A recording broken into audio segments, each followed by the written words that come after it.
Welcome to the Last American Vagabond. Today, I chose to wear my Truth Matters shirt for a reason, because we're going to discuss why truth is so important today and the sacrifices that it often entails. That people that decide to act solely in the interest of truth or in the interest of other people, it tends to be, there tends to be consequences for it. And I think a lot of people today are running headlong into that. And so I decided to invite today onto the show Dr. Ahmad Malik to discuss exactly that. How during the process of the COVID-19 illusion, he decided to act in the interest of the truth, act in the interest of other people, and paid the penalty for that, like many did during this massive illusion that we've all been forced to go through, which, by the way, is not going away. And so the discussion today is around his story, what he sacrificed, and what he's now leaning into because of that, which is, in my opinion, really in the interest of the truth and in people's information around the lies we're being sold, but also how we need to continue to push in this direction, because if we do not continue to fight for these things, they will bring this right back around, as we're all seeing. So, Dr. Malik, it's an honor to have you on the show. How are you today, brother? I'm great. It's Ahmad Malik, but all your Americans love. Oh, I'm Ahmad sorry. My Malik. first time I've said it out loud in front of you. So there you go. I just need to say, by the way, your intro's epic. The whole smoke burning cinder. I love it. Really nice. I'm very jealous. We'll make up for me mispronouncing your name. So no, it's great. And it's a really nice introduction. Thank you so much. And I'm just looking at you, and truth matters 100%. And the next thing, on your laptop, question everything. And I'm always telling people that, question everything. So quick introduction to some of your listeners. I'm an orthopedic consultant. I've been a doctor for 25 years. Apparently, I look quite young. I'm actually 48. So I became a doctor when I was 23. So some of you may know about Doogie Howser. I was like a Doogie Howser when I was a little kid. So yeah, 25 years as a doctor, orthopedic surgeon. It's not easy becoming a consultant orthopedic surgeon. There's 250 people in my med school year. Maybe 3 will become consultant surgeons like me. So there's a lot of competition. It was hard won. And I was living a very kind of like orthodox, typical surgeon life, just working in the state system, which is here in the UK, the NHS, doing a little bit of private practice. And it was basically back in 2016, 17, when my dad had terminal cancer, I kind of like reevaluated everything. He was actually sitting on the sofa at home right now, where I live. He was sitting there, 5 years ago, 6 years ago. And I came home late at night at 10 o'clock, and he said to me, "What are you doing, son?" I went, "What do you mean?" He goes, "Look at you. You're overweight. You look like shit. It's 10 o'clock at night. You're about to eat. Your wife and kids are asleep. You left the house before they woke up. You work like this 6 days a week. I mean, what is it all about? Is it just money, status? What are you doing? Because take it from me, I'm a dying man. This is not the way to live. You need to get your shit together." And I was like, whoa. But a tough love, man. We all need that today. Yeah. God bless him, man. I needed to hear that, and he's a straight talking Glaswegian. That's a blue collar city here in the UK and Scotland. It's very gritty. He used to work in the shipyards, and you don't, there's no bullshit in Glasgow. You just say it as it is. And yeah, I the next day I quit the NHS. So I left that system, and rather than work extra hard in the private sector, I stopped. I only worked 2.5 days a week. I thought, I'm going to stop chasing the dream, forget the big house. It's never going to come. Forget the fancy cars and the credit and the holidays and the mistress. I don't need all that. Got a beautiful wife and kids. Just work 2.5 days a week, stay out of debt, live a good life, lose my weight and everything, and get my shit together. So my wife and I went on this journey. She's a doctor as well. She's 10 years younger than me. And she was overweight. She wasn't healthy. And we figured out how to get healthy. In a quick nutshell, it's your sleep. It's intermittent fasting. So we eat 1 meal a day, high protein, high fats, low carbohydrates, low processed food, minimal ultra processed, none basically. Exercise practically every day, lots of sunshine, healthy outdoors, companionship, love. And you know what? You get, everything's great. And I shed a ton of weight. I got rid of my diabetes, got rid of my hypertension, and I look 10 years younger. And it's quick comment. We're not going to get in. I mean, we could today get into the health side of the diet side of this, but we have not discussed off air my keto practices. My audience is aware of that. So it's interesting you talk about that. We should probably do an entire show about how Oh, important. yeah. Really interesting how, and don't forget, pre-COVID, there was a huge pushback on Facebook against these keto communities. It was very strange. I quite frankly Yeah. think that a healthy version of that is probably the best thing you can do, as far as I can tell. But I'm not an expert. Man, 100% keto, carnivore, whatever way you look at it. So I'm like keto carnivore, basically. You know, I'll have a little bit of carbohydrates, but not very much. Maybe like 15%, 10%. Like good you know. whole foods, fresh vegetables, fruits, that kind of stuff, right? Exactly. It's really just a healthy diet that turns out to just inadvertently be keto. You know, and I'm glad you look healthy, you drop the weight. I mean, this is so important in the world. We tend to put these things off for the bigger discussions, but the personal responsibility, personal health, I mean, it's paramount, man. So congratulations on that. Thanks, man. And the reason why it's relevant is because it comes to the whole COVID thing. So I got my shit together. And the thing is, my wife and I, we're both doctors. We're looking at each other and we're talking about what we've discovered. And we go, how come we weren't taught this in med school? Right. It's crazy. Like seriously, Brian, like you go through 5 years of med school, 6 years sometimes, depending on your course. We didn't get one lecture in sleep, one lecture in nutrition, didn't get any. I'm telling you, we got none. I almost can't find that. I find that almost impossible to believe. Like, I know that's true, but it's just if you told that to an average person, they would probably say you're missing something or you're not true. I mean, but I've heard this from many different people going through both becoming a doctor or a physician's assistant. I just think that's unbelievable. And it's such a perfect picture for what we're talking about today. It's just incredible. Please continue. Yeah. It's like a rocket scientist saying, when I went to rocket science school, they never taught me how to put a rocket together. I mean, you're kind of like, well, what the frack did they teach you there? Right. So yeah, like what did they teach me? They taught me anatomy. They taught me physiology, like how the body, they think it works. Then they told you what goes wrong. And then they told you the tablet to take. Right. So anyway, what this journey of discovery taught me was I can't trust what I was taught in med school and what my medical profession tells me, because everywhere I look, they're telling us lies. And so is the government, and so is the media. Every single time they say low fat, I know they're lying through their back teeth. Every single time they say, oh, carbohydrate and meat is bad and red meat is bad and don't have salt, I know they're lying through their back teeth. And if this dumb orthopod could figure out this shit and is teaching his 4-year-old kid this stuff, they could be teaching this to all the kids in kindergarten, all the adults, and sort out all the 90% of the chronic health problems we see in the country, save tons of money. And the only reason they can't be doing this isn't incompetence or because they don't know. Right.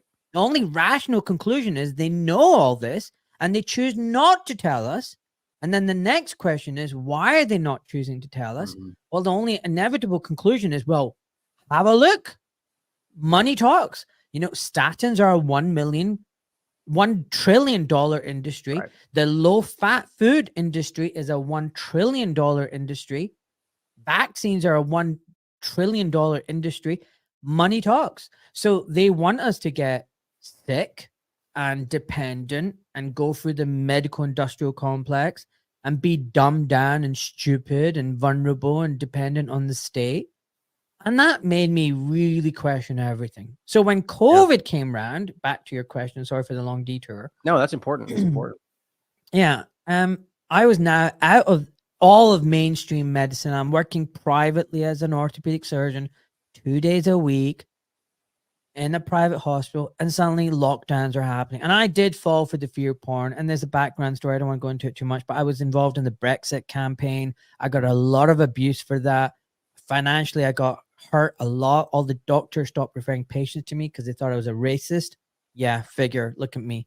But because I was EU skeptic and pro Brexit, I was labeled this, racist. So I got hurt badly being involved in the Brexit process. I was actually a member of a political party. I stood for the parliament and everything. So by the time 2020 early came, I was depressed. I was vulnerable. I was, not a good place. And then fucking COVID happened, and all I wanted was life to be back to normal. And it's like, oh shit, man, we need lockdown, blah, blah. But honestly, I'm not going to lie. I did fall for it. 3-4 weeks. But within 2-3 days of lockdown, I was like, hold on, this is bullshit. They're telling everyone to stay in their house, to wait until they're almost on death's door before going to a hospital, and there's nothing that can be done. And I'm like, this is bullshit. You know, for years I've been talking to people about early treatment and prevention is better than the cure. You know, get in there early. And I know the importance of sunshine. I know the importance of vitamin D and vitamin C and zinc. We could be giving this to people. I know the importance of losing weight and having a healthy diet and a keto diet. Why are we not telling? Why is McDonald's open, but your local farm shops are closed? This doesn't make sense. Right. You know, it's garbage. It's bullshit. And then, oh, there's no treatment. We need to get a vaccine out. I'm like, hold on. So drug development is, you know, a 5 to 10 year process for a reason. You know, there's a reason for this. And I've done a podcast with someone called Headley Reese, and we went into drug development and the processes involved. And they're really detailed and intricate and time consuming for a reason. Guess what? To protect people. Right. You cannot fast speed this. And because when you cut corners, you're basically cutting critical safety steps. Right. You're not cutting bureaucracy and red tape. No, that's bullshit. You are basically saying, nah, you know what, the safety step, you know, what effect is it going to have on pregnancy and fertility? And is there going to be cancers down the line? Yeah, these are pesky studies. We don't need to do that. You know, where does this thing go in the body? We don't need to look into that. You know, one of the earliest examples that I think are really clear to people, and this isn't the most important, I would argue, but is early discussed, was the skipping or rapid, you know, essentially the skipping of the animal trials, where that came out, where that's where they would have discovered, and I think they knew this, the antibody dependent enhancement overlap, the myocarditis point, like all these different things that would have been clear there. And that was the choice. And I make this joke throughout all of COVID, which is facetious. It's still horrible, but doing dangerous things for your safety was like this mantra. That's when you really say it like that, it's like, well, that's stupid, you know, but that's what they really did, you know, it's incredible to me, but yeah, you nailed it, right? I mean, it's exactly what was happening and the drive into it. So please continue. Yeah, so exactly. But like, you know, Ryan, you talked about antibody dependent enhancement. No, you know what? Look, we didn't need animal studies. We didn't need any of that shit. Because like I was looking at the literature, I was Googling PubMed and what happened first time around with SARS-CoV and SARS, you know, and it was like a lot of studies had been doing vaccines and the conclusion was quite stark. It was like, we caution further studies in vaccines because the risk of antibody dependent enhancement. And they're talking about how animals were dying with the vaccines. It's all there from like 10 years ago. I don't, you know, like a lot of things people say to me now, you can't find stuff that was there early on. They've literally like erased, the book burning has happened. They've been burning like the medical, you know, research papers. But I remember March 2020 reading papers from like 8-10 years ago saying, don't do this. This doesn't work. It causes problems, you know, and antibody dependent enhancement is a real issue. And I was mentioning this to people and they're like, what the hell are you talking about? I was like, I'm telling you right now, they're going to bring in vaccines and they're going to say, this is the only way out. And this is bullshit. And this is exactly what happened. So let's do a quick little detour into medical ethics. So as a surgeon, I consent people, you know, I wouldn't be an ethical surgeon if I just said to people, right, you need an operation, come on, let's go and start zipping them up, open them up. And, you know, I need to get consent from them. So let's talk about one of the key pillars of medical ethics, informed consent. So Ryan, you know, when you have a problem, right, you busted your shoulder, your ankle, whatever, you come and see me. My first job is to inform you of the diagnosis, to educate you about the issue, and then empower you with choices so that instead of feeling like a vulnerable person and I don't know what's happening to me and I don't know, I feel like I'm at the mercy of these horrible doctors, you actually walk out of that clinic room going, right, I'm on top of this. I know what the shit is. I know what my options are. I'm going to go think about it, have a chat with the missus. I'll come back to you in a few days' time. And I actually even offer say to my patients, go get a second opinion.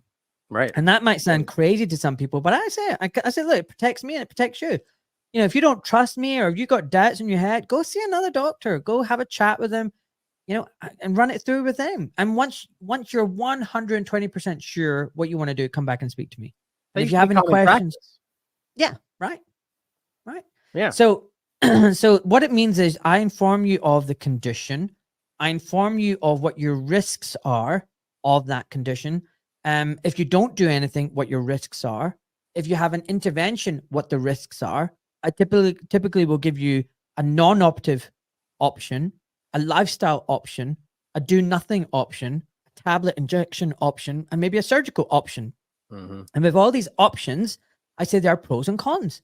There are pros and cons of everything. I think, it's very easy to see the cons of surgery. You get infection or nerve damage or whatever, but actually there are cons of every decision you choose to make, including doing nothing. And I lay all that and I go, no pressure, no hard sell.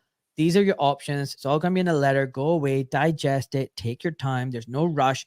Unless your foot's pointing 180 degrees the wrong way because you've been in a car accident, there's no rush with a lot of things. Yeah. And then I'm not pressuring you and I'm not incentivizing you. I'm not giving you a burger if you choose one option over another. I'm not restricting your life in any way if you choose one option or another.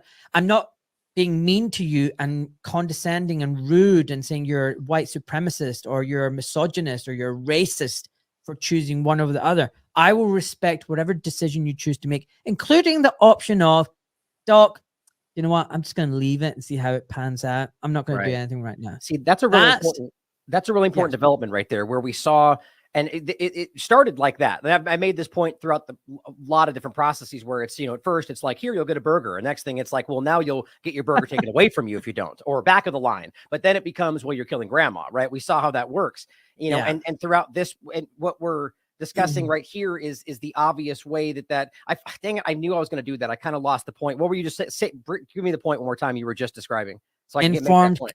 We were talking about informed consent and how no choice is an option, no decision. You're not choosing to do anything.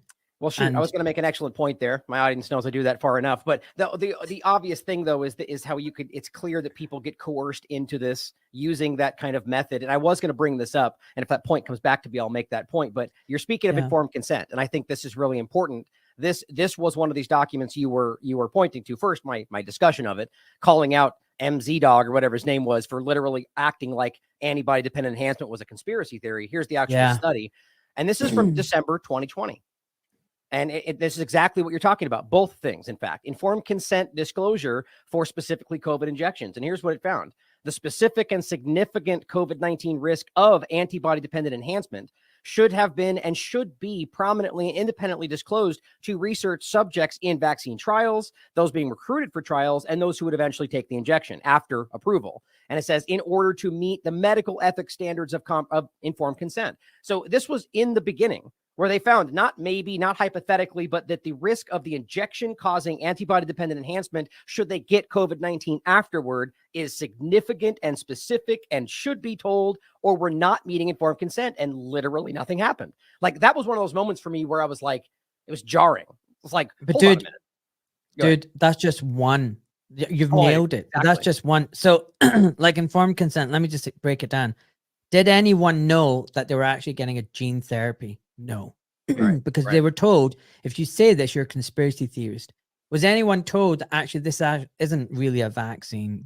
They've changed the definition of vaccine to include this in there. So it's like, the ultimate goal shifting, let's move the goalposts. Oh, I mean, you can. Let me say this point before I forget. I knew I was going to say. Okay. So you're talking about the hospital discussion, right? The idea being that big shift was where suddenly the hospitals argued not just that they were coercing you with the right thing, but that they now suddenly said it's now because of our liability. I think that's an important shift, right? That where they suddenly started acting like, well, no, I can't let you just walk away now. You've entered our doors. Now we're responsible, but that's not really the truth. There's all sorts of legalities, and they know that. So sorry to interrupt. I just want to make sure that point came out. I hate when I do that, but that's such an important shift, isn't it? Where now you're not allowed to make your choices because we're responsible, but it turns you into, you're just an order follower now. You're not making your own choices anymore. Exactly. I mean, where does bodily autonomy go into this? So, I mean, that's another key medical ethics pillar. So, but let's just focus on the informed consent for a little bit longer. So informed consent, it wasn't a vaccine. It wasn't gene therapy. Did they know, for example, the manufacturing process for the trial was different from the one that was rolled out to everyone else? The plasmids in there, the DNA contamination. Did anybody know about that? Did anybody know that the RNA isn't actually messenger RNA, but it's modified messenger RNA? It's mRNA. Were they told that, by the way, you know how it's going to stay in your arm for 10 minutes? Remember this garbage? Actually, it's going to spread to the rest of your body and your ovaries, your testes, your brain cross your blood-brain barrier, going to your fetus? Were they told that? Were they Mhm. told how long the spike protein would be made for in your body? Were they told, like, was there a variation in the amount of protein made? What's the duration? Is there a safe upper limit? Is there a switch off button? Is there an antidote to the spike protein? What are the long-term safety results? Were they told about the 34 pages of complications with thousands of adverse effects that they'd seen in the clinical trial? Well, they told that the clinical trial was absolutely bullshit, and actually they were talking about relative risk reduction, not absolute risk Right. reduction. That's Like, they weren't important. looking at the actual symptoms. It was all PCR driven crap. I mean, none of this, it was not informed consent. Were they told that, by the way, you know, the placebo group that was meant to be in this arm of the trial, that they were meant to be followed up for years to see if there was a difference between the two groups, they were all given the shot, making Right. the whole study null and void? Was anyone told these multiple important factors? Because I bet your average person, your average Joe on the street or Jill, if you went up to them and said, hey, by the way, I've got this little needle syringe, I've got this like experimental thing in here. It could potentially change your genetic code. It's got some DNA contaminants, E. coli, and some other stuff. And you know, we don't really know how it works long term. It's pretty new. I mean, we've been using this stuff in the last 10 years, but they've all failed miserably. I mean, we're trying to work and make cancer drugs from this, but none of them have worked so far. But we want to put this in your arm. Is that okay? I don't think anyone would say yes. Mm-hmm. I think they would all say, frack off. But that's not what they were told, was it? They were told it was safe and effective. They were told it's 90%, 95% effective. They were told it's totally safe. You know, big government is telling you, take this. So do you see how powerful informed consent is?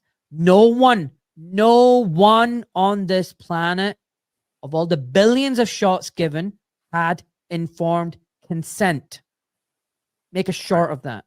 Right. People need to hear that. Exactly. Right. I mean, so then go ahead. The violations of medical ethics.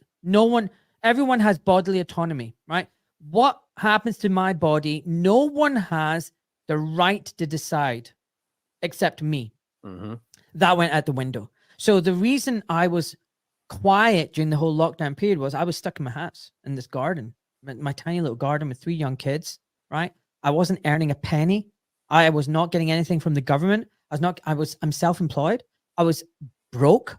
My savings are going down, down, down. I'm stressing how we're going to pay the bills, and I'm not working, and I'm not on social media. I'm not on Twitter. I'm just on Instagram, and I'm posting, trying to stay hopeful and positive, and you know, blah blah. And I'm getting really down. I'm reading all these conspiratorial things, and they're like, "Oh my god, this is like going to be mandates, and they're going to be doing this and that." And I'm like reading this shit, going, "No, okay, for my mental health, I better switch off."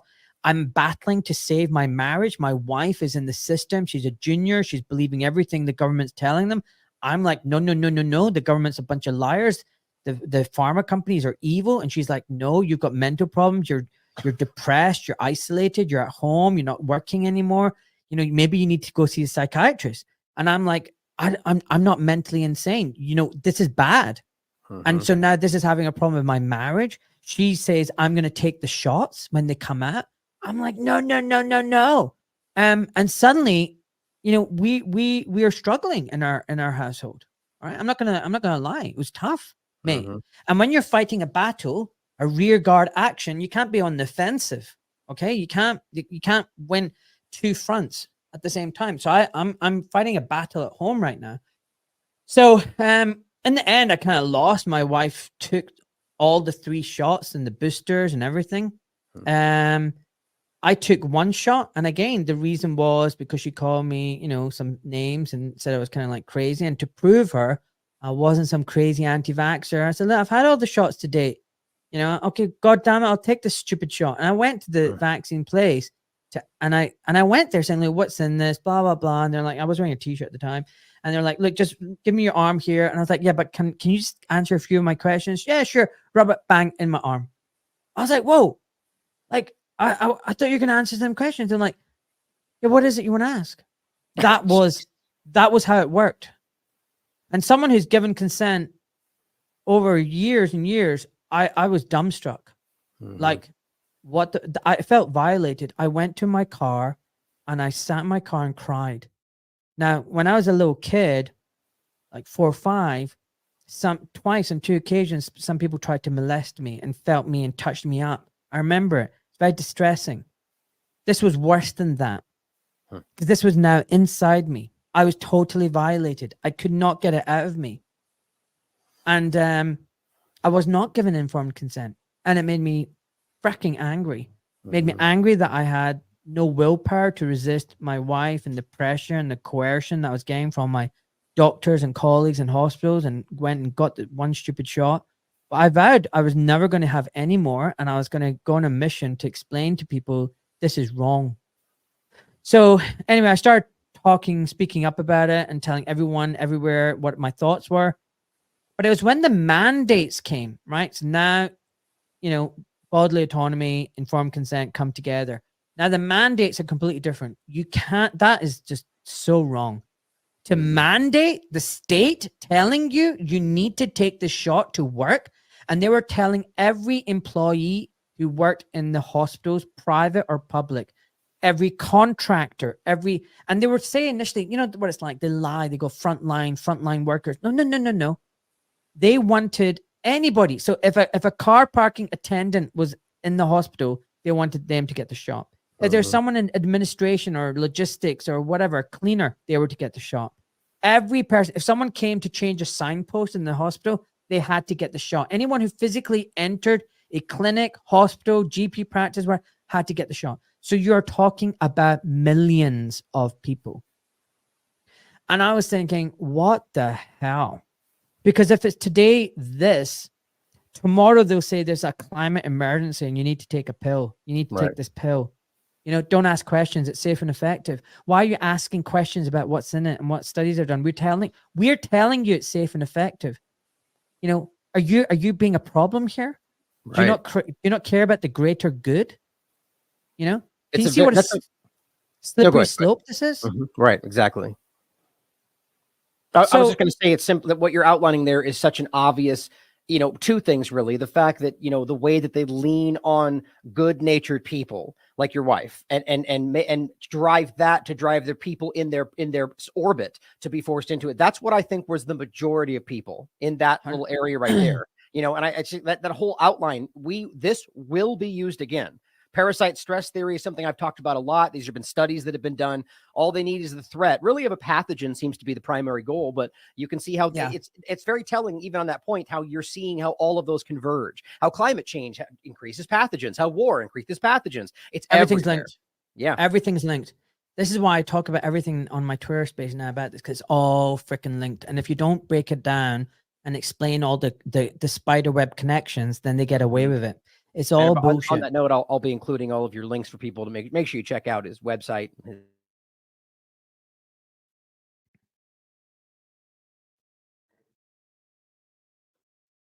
You're frozen.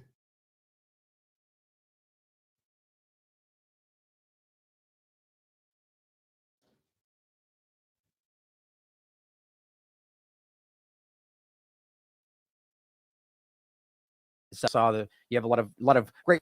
Oh, damn it, man! Are you there? Can you hear me? Back. I'm back. I can just cut that out. It froze for a while. Yeah, dude, you can. Keeps happening to me here. Fuck. Anyway, so what was you can edit. You can edit it. I'll cut it out. What was the last thing I said? I don't know. You were saying something. Check out his links. Check out his links here, and then it went up. You started showing me links. Okay, I was just going to use that as a segue to show your links and everything. But I'll cut it right there. The last thing I'm just going to say this. So let's get into the discussion of the moment of your choice ultimately. Yeah. The real decision when you were deciding to. Yeah, let me explain everything. So basically now I went very vocal when it came to the mandates. I went on news. I went on something called GB News.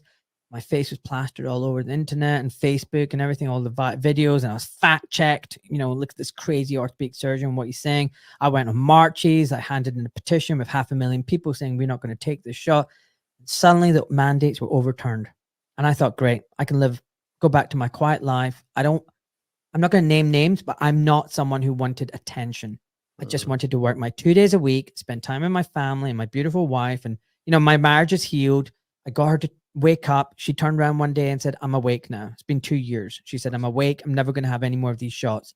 You know what? I was coerced. I was brainwashed. And like you said, good-natured people believed the state, believed the authorities, trusted them.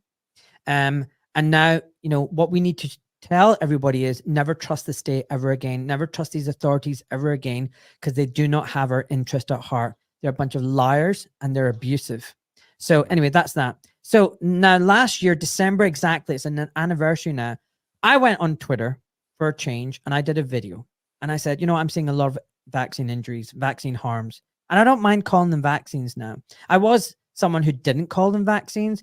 Now I don't care about calling them mRNA vaccines, because to be honest, I think the whole vaccine industry needs to have a microscope poured on over them, and the whole thing like either shut down or revisited, and you know, everything stopped. Because what I've looked into it so far, the whole shabam is one big fraud. Anyway, so I spoke up and did this video. Let me say one thing real quick on that, though. That's a really important statement, because a lot of people agree and a lot of people would be outright angered by that. But I think what's important is to what I would argue in there is I agree, but that doesn't then mean like I would simply point out that I think if we, as is the way I always say it, if what we understand about vaccination technology is correct, that's a big if, because I question everything we've been taught. But if that's the case, I would argue it's the intent behind it that's the problem, and that there could be an avenue where these things could be done in a way that might help some people, as long as it's up for you to decide for your family and your body. But even then, I question that. Like you're saying, I don't trust where this information's come from. So I just want to add that.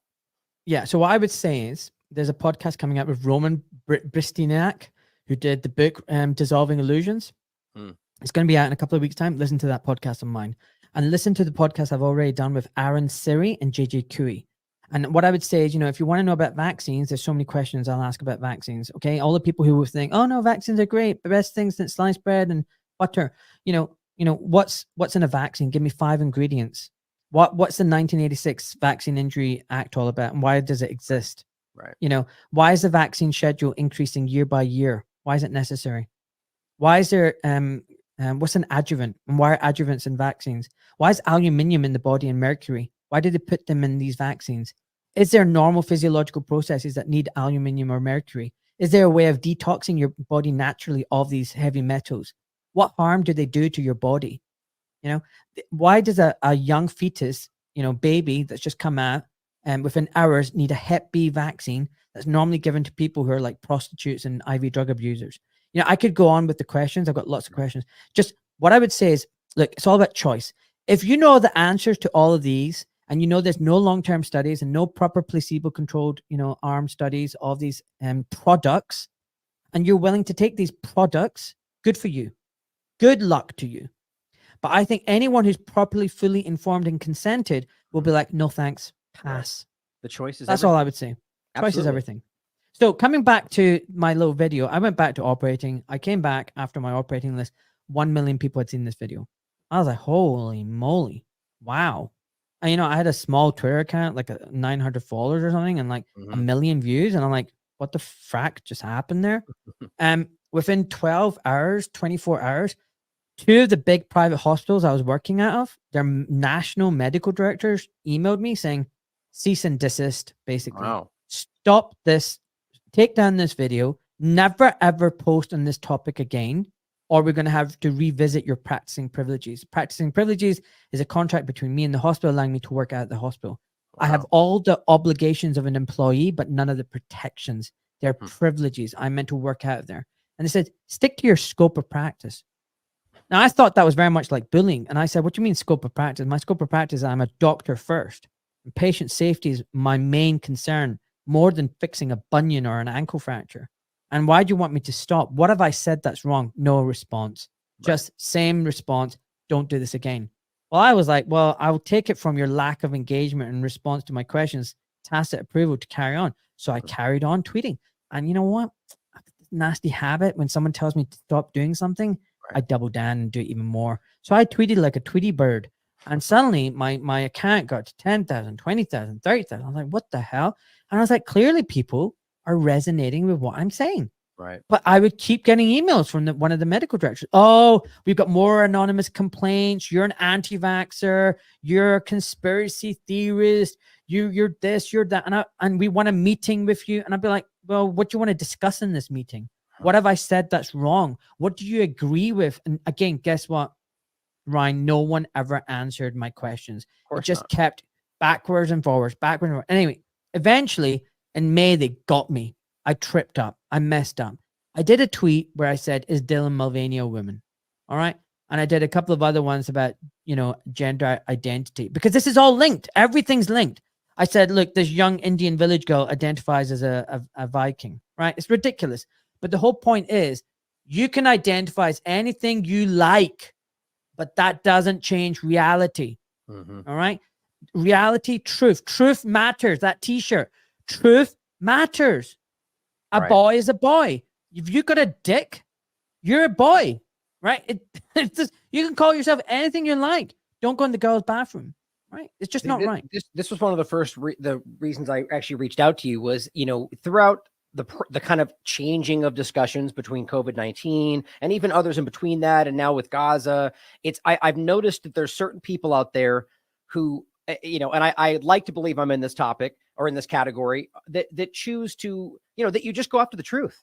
That you're not left or right, or, that you just acknowledge what you believe is right or the truth. Doesn't mean we're always correct. And you were talking about the COVID stuff. You're calling out what's going on, and the problem is that you've seen lines drawn between people that were all about, COVID medical freedom, who now are disregarding what you just said, which these are static, objective biological realities. And, yet there, and now Gaza, same thing. And we could talk about that today if you'd like, or in the future. No, let's do that another day. I agree. What shows me is that what you're doing and other people in that realm are, there's a unique category out there where they're not swayed by the political parties or the current news cycles. And I think that's important. I think that's growing. And that's why I wanted to talk to you in general. I see that in you as well. So it's absolutely. Because Ryan, it's not your truth or my truth. Right. Back that bullshit. It's the truth. Right. The sky's blue. Not my truth. The sky's blue. Freaking bullshit. So anyway, moving on. Over the course of this last year, I've been bullied and harassed by my hospitals. Bullied and harassed. Culminating referral to my licensing board. And they turned around and said, oh, he's got a really good record. Annoying thing is he's a really good surgeon and patients love him and staff love him. And his feedback's been amazing. We've got nothing on him. Sorry. And then they even wrote, we understand your concerns. He is conspiratorial and he does go against the, government narrative and the, he's anti-vaxxer, but maybe you can explore something in your local hospital protocols and policies. And immediately then they suspended me on this stupid technicality, which I disagree with. And they suspended me where I worked for 10 years. Then another hospital, because I posted a podcast with Ava Bartlett, getting her, views on what it was like in the West Bank. Then they said we received an internal complaint, which I think was from a fellow Zionist surgeon, who basically complained about me posting something on Instagram, the podcast episode. And they said, we're disappointed and this might cause problems and trust in you. So we're going to suspend you immediately and investigate you. And this is based basically on Gaza discussion, right? Yeah. This is not Gaza. Wow. But look, wow. But the thing is, so overnight, right, I found myself in the beginning of December, 95% of my income is gone. My patients are gone. And there's no point me trying to hold on to my 5% practice. You need to earn like 40, 50% to meet your overheads. There's a massive indemnity, your secretarial costs, your room hire costs, without going into the details. When you see patients and you say you make $100, you don't keep the $100. $50 is to pay everyone else. And then the other $50 you have to pay tax on. And then you maybe take home 25, $30. That's how it works. So I got to a point where financially I was not viable. I was, not making money. I was losing money. And I've been canceled from these private hospitals. They don't want me working in there. They've kicked me out. And no other hospital wants me. And I'm thinking, hold on one second. Last December, I was this, very, well-renowned, respected surgeon, loved by everyone. And now a year later, I'm out of work and my 25-year career has ended. And what's happened in that 1 year period? Well, I'll tell you what's happened. I have been very vocal on social media, on my Twitter account and my podcast about facts, about how the COVID narrative was bullshit, how we didn't have a pandemic. It was a plandemic, how the military industrial complex and the medical industrial complex are ruining us and destroying our civilization. How we have this banking cabal that is at the, root of all evil, how climate scam is a scam and a way of impoverishing us and empowering the elites and removing our freedoms and liberties. I've been exposing the big pharma lies and corruption. That's what's changed. Right. I'm still an excellent surgeon. I have no patient complaints. There's no patients who are upset with me. Who's upset with me? The government's upset with me. The media's upset with me. The vaccine industry is upset with me. Big pharma's upset with me. The regulatory boards are upset with me. My colleagues are upset with me. Why? Because I'm calling them out. I'm calling them out. Not really, though. Well, I mean, you maybe in some regard, but ultimately what you're doing has nothing to do with your practice, as you just said. You're expressing your opinion on your own personal platforms. Like the time when that ever became a thing, like that was a very jarring thing in and of itself, where you suddenly saw businesses start saying, well, what you said on Twitter is going to cause you to, you're going to lose your job. That is social credit. That's exactly what that is. It's just in a different name. We've got it. But, we've got it already. We've had the social, because, you've got this ESG, right. Environment, social governance. And then underneath that, the DEI, diversity, equity, inclusion. And the thing is, all corporations are being told to follow this. And if they don't follow this, their ranking and ratings will drop, and they won't get their loans, and they won't get this, and they won't get that. And who's driving that? It's the banks and the WHO and these international, supranational bodies fracking pushing this forward. And I'm telling you right now, Ryan, I grew up in the 80s in Scotland, right? I used to feed on your American Hollywood movies. I loved them. I was like in them, like popcorn in the cinema, I didn't want to be part of the Soviet Union and the big bad Ruskies. I wanted to be part of America, watching Chips and being in California and having a great time, because that was freedom. I think now in 2023, 2024, we are in a worse place here in the West than ever in the Soviet Union. Because in the Soviet Union, you knew who the baddie was. You knew it was the state. You knew what you could say. You knew what you could not say. Here now, in the West, you don't know what you can say. Because even in the private sector, in your private domain, nothing is now private. They scrutinize everything, and you could get into trouble over anything. And you're just tiptoeing around, not free to say anything, not free to speak your mind. And, like most of my doctor colleagues, they're either buying into the bullshit narrative. I think about 80% of them do. But 20% of them know it's wrong. 20% of them know it's wrong, but are too scared to say anything. Because guess what? If they do, you get an Ahmad Malik number on you, and you're out of a job, and you can't pay for your mortgage, and you've got 3 young kids and a wife to support, and you're like, what the hell am I going to do now?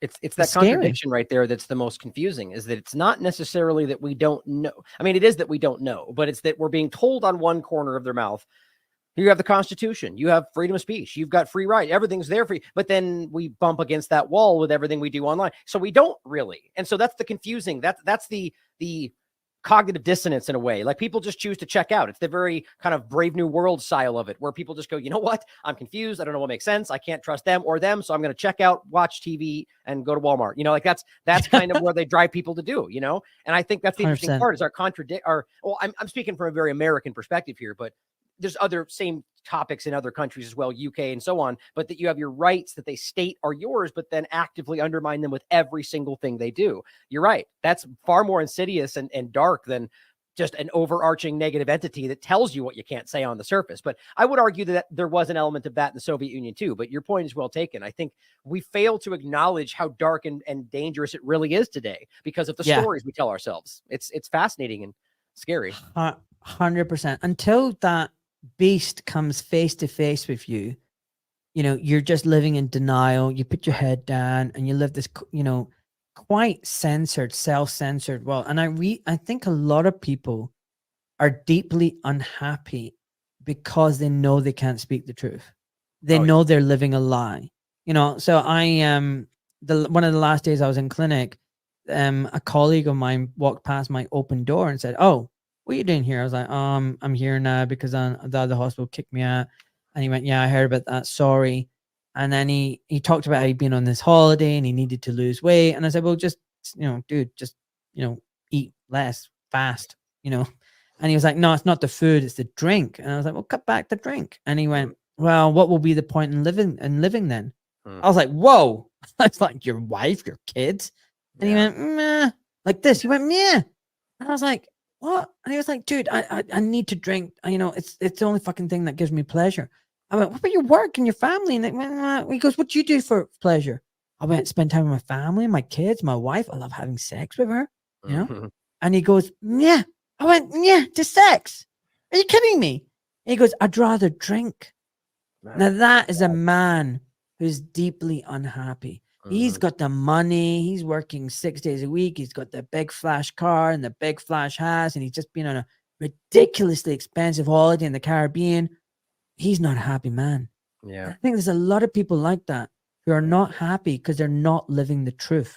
And I'd rather be poor and free and true to myself than bullshitting and lying anymore. 100%. No way, man. Yeah. And I think this is kind of what we were touching on a moment ago, you know, is that's the driving force right there, is that you're genuinely seeking something, and, you know, you're entirely seeking something different than what they're seeking, you know. And it's not that I think it's more so that guy doesn't know what he needs to be seeking. It's the drink, you know, it's like whatever makes me, that's exactly what we just discussed. It's the checkout moment. It's him going, well, I'm just going to keep going through the motions. I know I'm unhappy, and I know that makes me more unhappy, but at least makes me forget it for a moment. So we'll just keep going through this cycle. You know, it's the panopticon that we're in, stepping into the technocratic version of it right now. You know, it is really, but I would put a positive note on it. I do think at the very least that those people are now being driven by people's work like yourself and others to start asking these questions. Now, suddenly they do have something that they can go, oh, okay, maybe I can consider this, you know, and it is uncomfortable to get there, but there's a positive process that I believe has begun. So 100%. So even what's happening to me is I'll be honest with you, it's kind of scary and I'm very nervous about it. But like my 6-year-old daughter says, you can't be brave if you're not scared. Yep. So, you know, I am being brave because it is scary. You know, I didn't think a year ago, you know, I was planning to quit my 25-year surgical career and become a professional podcaster. That was not my 5-year plan or 1-year plan. That was not the case, right? So, you know, a few months I've got, you know, and then the savings come to an end and I'm screwed. Kind of like, it's nervous, it's nerve-wracking, but it's also incredibly exciting. So one of the things that I think is really important is, like that guy we were just talking about, he doesn't actually know the alternative. He doesn't, right. A lot of these people don't know what's wrong. They don't know who to trust. They don't know what the problem is. They don't even know necessarily that something is wrong. Right. Never mind what it is that is wrong. And they have no idea then what the answers and solutions are. All right. So they're in the wilderness, totally in the dark. And what you and I are doing, what I'm really hoping to do is through my podcast and, you know, what you're doing is, look, these conversations, you know, you talked about, we don't create a product. I disagree with you. This is a product. We are creating content and information and educating and informing the masses. Remember what I said right at the beginning about informing my patient, educating them, and then empowering them to make the right choices? That's what we're doing. We're going to be empowering them to make the right choices for themselves and their loved ones, to stay fit and to stay healthy, which is the ultimate expression of freedom and liberty. You know, right. That's what we're doing now. And, you know, instead of me treating maybe a couple of 100 people a year and making them happy, if I can reach out and make several thousand people happy and healthier and freer, is that not a better job as a doctor? Am I not accomplishing what I went into med school with much more and a much bigger scale than what I thought I could do like a year ago? I think I am. Like, and every day I get messages. I get messages from people telling me how, you know, they're out in Australia or Alberta or Utah, wherever. You know, I'm getting people from all walks of life saying, you know what, I felt alone. I felt so alone. You know what, I feel part of a community now. You know, I'm so happy to hear what you've taught me. My life has turned around. I've lost weight. I've got off my drugs and my meds, and I'm exercising. Thank you for promoting all this information and having all these guests on. So we, both of us, are providing a valuable service to the masses. In some respect, quite altruistic, because only a very small proportion of them ever pay us anything. We are, you know, just out there helping people. But we're creating content, which is a product, which is something that people can go back to and is a resource and a knowledge base and a record. You know, people will go back and say, look, you know what? There were people calling out this bullshit. And the authorities knew about this and chose to ignore it. we're doing an important job here. So yes, I'm scared about the future a little bit, but I'm also very excited and hopeful. And I'm taking this on, and I'm going to manifest a much better future for myself. And I'm very hopeful and positive. Well, good, man. That's exactly I mean, it just makes me happy to hear that, but I would say we briefly talked before we started about that discussion that you mentioned about products and so on. What I felt was the point there was ultimately that I do agree that we have a product or a service, but more so that it's in most cases. And what we were discussing before we started was where people start from. Like, I would argue that people can start with a lot of funding that can be or cannot be influenced. But what I was saying from our perspective is that it's true. It is ultimately altruistic. You're doing this to make that service or product for somebody that, as you're saying, doesn't typically immediately have a return for that. It's because you believe in it. And like I said from the beginning, this is the value for value, right? If you build it, they will come. If you build it, he will come, kind of a concept. And I really believe that, So I do think this is the future of where this goes, and whether in all forms of media, really. And I think that's what makes them so terrified, is that they're rapidly, if not already, lost control of that medium. So I'm inspired to hear that you're not just falling into, so many other people in your position would just give up, right? But it speaks to your nature, in my opinion, that you're determined. Like you said before, they tell you to stop, you're going to do it twice as hard.